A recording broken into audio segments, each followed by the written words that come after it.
Namastê, o Deus que há em mim, saúda o Deus que há em você. Imagine que você tivesse a obrigação de aceitar como verdade tudo o que te dizem, ter o dever de acreditar em uma notícia que foi elaborada por uma pessoa que tem uma determinada opinião e vê aquele fato apenas por um dos lados. Em jornalismo, nós temos a orientação de abordar um fato de forma isenta, apresentando os dois lados da história e deixando a conclusão para a pessoa que recebe a notícia. O jornalista também pode apresentar uma opinião sobre o fato e essa versão já pode ser totalmente independente. Mas não é sempre que tudo acontece conforme o manual, pois há muito jornalista que confunde como fazer uma matéria isenta e contamina essa matéria com a sua opinião pessoal, levando ao receptor uma mensagem mais direcionada ou, como diz o mineiro, pendendo para um lado. Mas não é somente no jornalismo que vemos isso acontecer. Em uma publicidade, podemos ver somente o lado bom do produto. Na prestação de contas de um político, é possível ver que só aparece o lado benefício para a população e numa simples roda de conversa, as pessoas parecem ligar o modo "minha opinião é a melhor". Para entender melhor sobre questionar, estivemos com o comunicador Valdir Moreira Júnior, que nos recebeu em sua residência e falou sobre como percebeu essa necessidade de se perguntar até que ponto a situação é verdadeira. Valdir Moreira ou Valdir Moreira? Como as pessoas lhe conhecem? Olha, é tudo em função de trabalho, mas eu entendo que existe uma mística. Né? Eu sempre percebi que meu nome não era Valdir. Por quê? Porque as pessoas esqueciam. Era comum chegar até hoje. Eu me apresento, Valdir, e no próximo encontro, dali um dia, a pessoa, como é que é meu seu nome? Então, meu nome não tinha a minha cara. Eu percebi isso. Aí eu fui estudar a respeito e descobri que meus pais, minha mãe especificamente, queria colocar Marco Augusto. Graças a Deus, meu pai não deixou. Pensou, um homem desse tamanho, Gugu, terrível, né? E aí meu pai exigiu que eu fosse o nome dele. Meu pai chamava-se Valdir, daí porque eu sou Valdir Moreira Júnior. Já o Moreira Júnior, ou Moreira, surgiu em função do rádio, porque normalmente jornalistas, apresentadores, repórteres têm nomes compostos. Então ficou Moreira Júnior. Com o passar dos tempos, as pessoas foram me conhecendo melhor e passaram a abreviar para Moreira. Mas para mim tanto faz, Valdir ou Moreira eu atendo de qualquer maneira. Né? E aí fica a critério de quem está interlocutando. Ou Valdir ou Moreira, não importa. Se me chamar de Zé eu atendo também. É só um nome. A gente recebe tantas informações e as pessoas aceitam sem questionar. O que você falaria sobre essa questão dos questionamentos? O que nós deveríamos fazer para não aceitar tudo que chega até nós? A primeira coisa que nós temos que entender para ter esse questionamento, para ser pessoa melhor, né? Não adianta você se qualificar. Você pode fazer as melhores universidades do planeta. Mas se você não questiona, você morreu para a vida. Nós nascemos questionando. As crianças nem aprenderam a falar ainda e já falam para os pais. Isso. Quer dizer, que é isso? O que é isso? Nessa simples locução. Isso. A criança, ela tem isso inato. E todos nós fomos crianças um dia. Então nós temos que questionar o tempo todo.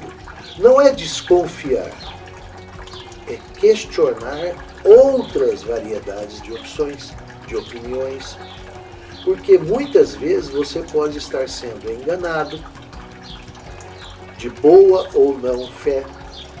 De que forma? A pessoa está te orientando e te ensinando ou passando alguma coisa na crença de que ela está certa, mas não está. Às vezes ela tem uma fé, ela está te induzindo a erros, intencionadamente. Então, a questão, o questionamento, ele vale para os dois lados. Tanto para aquele que está agindo de boa fé, mas comete erros, quanto aquele que age de má fé, aí, sem dúvida nenhuma, você tem que questionar mesmo. Mas como vai saber quem é o certo, quem é o errado? Quem está te questionando de boa ou de má fé? Questionando. Porque questionando é o princípio da investigação. Você questiona. Questionando, a pessoa, se ela não tiver boa fé, ela vai se embananar nas respostas que você está pleiteando. Se ela tiver boa fé, ela vai sair de boa das suas perguntas e vai te satisfazer, vai liberar. Isso é muito bom, é extremamente importante. Questionar sempre, o tempo todo. Não importa quem, não importa a figura, não importa a autoridade. Um juiz de direito, ele não pode ser questionado nos autos, enquanto ele está numa audiência, porque senão vira bagunça. Mas você pode questioná-lo sim, após aquela situação. É óbvio que você vai questionar um meritíssimo dentro de uma audiência, ele pode perder o freio, né? Ele pode perder a mão, ele pode perder a autoridade, mas depois você pode questionar. Nesse caso, para isso existe o defensor. O defensor vai questionar o que você opina do defensor, o que você questionou o defensor, e ele vai questionar nos autos.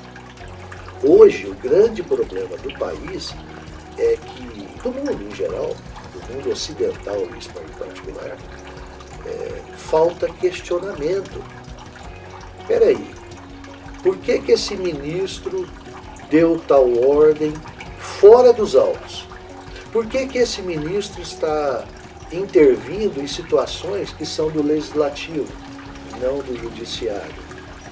Tem que questionar. E este ministro tem que aceitar, porque ele foi colocado lá para isso.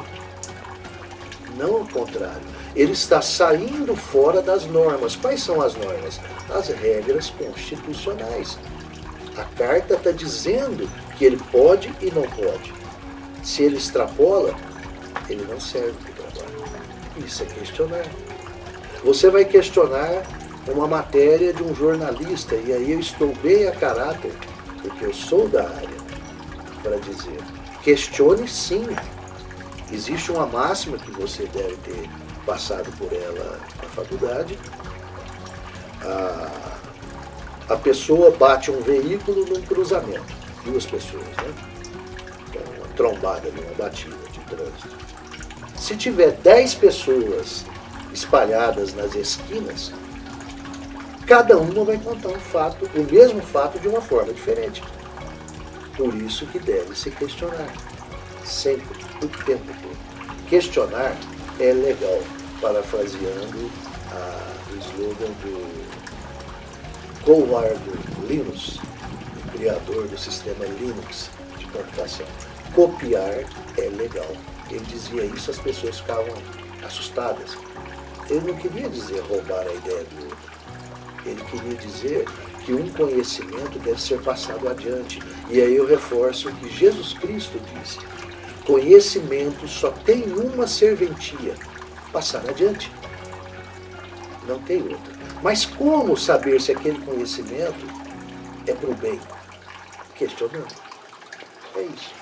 Resumindo, qualquer pessoa pode questionar e deve questionar. Deve questionar. Você não pode ficar com medo de questionar, com medo de a pessoa ficar chateada ou enraivecida. Não, mas peraí. Isso afeta diretamente a minha vida e dos meus. Por que eu não devo questionar? Espera aí, se o governo está me obrigando a vacinar os meus filhos, mas eu tenho dúvidas quanto àquele produto que vai ser inoculado. Eu te conto um exemplo e a todos que estão nos assistindo. Eu tenho uma amiga, já de 70 e poucos anos, 5 filhos. O filho mais velho dela é paraplégico. Eu me reservo o direito de citar, e não é nem daqui da nossa cidade, por motivos óbvios em respeito. O filho dela é paraplégico porque ele teve um efeito adverso de vacina quando criança. Sabendo daquele fato, ela não vacinou os outros 4 filhos. Este filho, aliás, perdoe-me, já é falecido, este filho questionava a mãe até o fim da vida por que ela deixou ele ficar aleijado e os outros não, como se a mãe fosse culpada. Mas ela foi obrigada porque o governo disse que era bom e ela, no afã de proteger a criança, vacinou.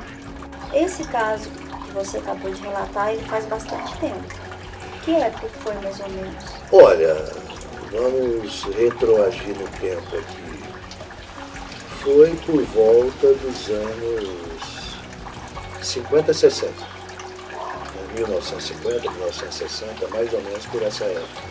Porque o rapaz já é falecido, esse que ficou inválido devido a efeitos, e foi comprovado à época da vacina. Ele teria 4 anos mais que eu. Eu sou de 1962, então, por volta dessa década aí. E é bom também a gente salientar que na história recente da humanidade, nós tivemos vários tipos de vacinas. Né? E lá no início do século passado é que começou para valer essa questão de vacinação. Foi a varíola, foi a catapora, a rubéola, né? E todas essas tiveram um verdadeiro embate entre a chamada ciência e as coisas nocivas que acometiam o ser humano. E quando você vai fazer qualquer coisa de produtivo, a primeira coisa que você tem que ter certeza é que vai fazer bem feito. Para isso, nós temos que fazer testes, muitos testes. Foi nessa época, devido a essas adversidades, é que passou-se a fazer vacinas com pelo menos 8 anos de testes, de estudos. Por quê? Nossa, tanto tempo assim? O produto é tão complexo? Não. É a vida, a biologia. Nós temos que seguir a biologia. Que biologia? Ora, meu Deus, eu vou fazer um teste num animalzinho, um rato. O rato tem uma expectativa de vida de 4 anos, no máximo 6. Então, o metabolismo dele é muito mais rápido. Aí a gente testa um gato, que já tem uma expectativa de vida de 15 a 20 anos. Depois testamos concomitantemente em cachorros, cavalos e etc. Por quê? Cada ser desse tem uma expectativa de vida, um metabolismo mais acelerado ou mais lento. E você vai testando. Isso leva tempo. Por quê? Eu tenho que saber, não aconteceu nada, o animalzinho está bem. Por quanto tempo? Então eu tenho que ter esse período de observância para ver se não vai desenvolver um câncer, se aquele animalzinho não vai ficar cego, não vai ficar deficiente de um dos membros, se não vai cair os pelos, tudo isso. E isso leva tempo. Não adianta você querer atropelar a vida. A vida tem o seu curso natural. Então, quando você me fala que determinado item não foi testado por tanto tempo, eu já me reservo o direito de questionar. Sempre. questão, o questionamento, ele está implicitamente ligado ao nosso ser. Precisamos disso. Assim foi com o nosso Criador quando colocou a gente. Por quê? Ele tinha os anjos. Para que o ser humano? Porque os anjos eram somente espíritos. Com toda a eternidade que o espírito tem. Com toda a energia imensurável que o espírito tem. Mas ele não tinha discernimento. Nós temos para sermos iguais a Deus, ou seja, filhos, que é assim que a gente pensa, né? Você, eu, o João, todos nós queremos que os nossos filhos não sejam bem a nossa imagem e semelhança, mas que sejam similares, que tenham nossos valores, que tenham nossa criação, nossa educação. É assim, quando Deus criou o homem, ele fez algo que ele não fez nos anjos. Soprou o seu hálito, que é a alma. A alma não é o espírito. A alma é um adendo do espírito, que só o humano tem. Esta, ela tem discernimento do certo e do errado, do bom e do mal, do que dói e do que acaricia. A alma é para isso, é para ensinar o espírito os limites. E aonde ele pode ir de mais distante, mas com consciência. Essa é a alma. Esse é Deus dentro de nós. Ele está em todos nós, porque todos nós temos esse hálito dele, que é a alma. O espírito nem dentro da gente provavelmente fica. A energia é muito forte. Deve ficar em outra dimensão, acoplado, interligado, não sei. Eu não tenho religião e não me preocupo com essa situação. O que eu me preocupo é que Deus existe, que nós somos filhos, que nós temos consciência, e eu questiono. Gosto disso. Veja que o tempo todo eu questiono. Aonde eu achei respostas que não me deixam questionar? Deus, Cristo, eu não tenho questões. Porque não tem outra explicação para definir a vida, a não ser que Deus existe e Cristo também. Aí eu não questiono, aceito. De resto, vindo de homens, eu questiono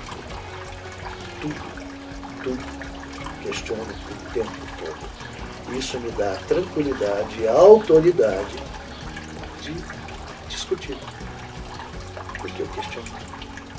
Recomendo, viu? Questione. Não fique em cima do muro, ou pior. Lembre-se, quem dera foras frio ou quente, porque és morto, vomitar-te-ei da minha boca. Cristo disse isso. Ele não quer ninguém em cima do muro. Quem dera foras frio ou quente. Não importa se você é mau, não importa se você é bem. Se você, bom ou mal, está desenvolvendo, é o que interessa para Deus. Como que você vai melhorar a sua alma e o seu espírito se você não experimenta? Nossa, eu estou fazendo maldade. Mas uma hora você vai desconfiar que você está fazendo maldade. Uma hora você vai parar de fazer maldade. Uma hora, as dores que você vai passar fazendo aquilo vão te reduzir a uma pessoa melhor. Esse é o sentido da vida. Questionar o tempo todo. Mas se você fica em cima do muro, o que é que você está trazendo de benefício para você e para os outros? Nenhum. Questione o tempo todo. É assim. Questionamento também liberta. Com certeza. Você definiu e resumiu muito bem. Questionar é libertação. Percebeu como a necessidade de questionar pode ampliar a nossa forma de ver o mundo? Mudando a forma de ver as coisas, teremos como perceber as intenções embutidas e nos prevenir. Se aceitarmos tudo da forma como vem, podemos nos confundir e aceitar palavras, notícias ou comentários que podem estar trazendo uma informação contaminada pelo interesse de outras pessoas. Por isso, é sempre bom questionar para não ter a sua opinião manipulada. Não demora, teremos os políticos criando projetos sociais que vão durar apenas até o dia da eleição. É uma intenção embutida na ação que ele vai desenvolver. Esse político não está errado, ele busca uma forma de ter visibilidade perante a comunidade e criar um projeto social é uma intenção nobre. O que é ruim é esse projeto social não continuar se ele perder a eleição. Pior ainda é ele ser eleito e deixar o projeto abandonado. Se você testemunhar isso acontecer, questione. Venha fazer parte do nosso balaio de ideias que tem a intenção única de oferecer o bom conhecimento para que isso possa facilitar o surgimento de pessoas melhores em cada um de nós. Para nos fazer companhia todas as segundas-feiras e assistir de novo durante a semana, curta os nossos vídeos, faça sua inscrição no canal e clique no sininho das notificações. Estaremos sempre aqui aguardando as suas sugestões que podem ser feitas pelo nosso e-mail e também por meio de mensagens em nosso WhatsApp. E lembre-se de que você não deve pôr limite em seus sonhos, pois deve sonhar alto e com fé, mas sempre cuidando para não fazer julgamentos errados e nem pensar o que os outros querem que você pense. Como diz o ditado popular, quando a esmola é demais, até o santo desconfia. Aprenda mais, questione mais e se prepare para chegar onde quer chegar. Namastê.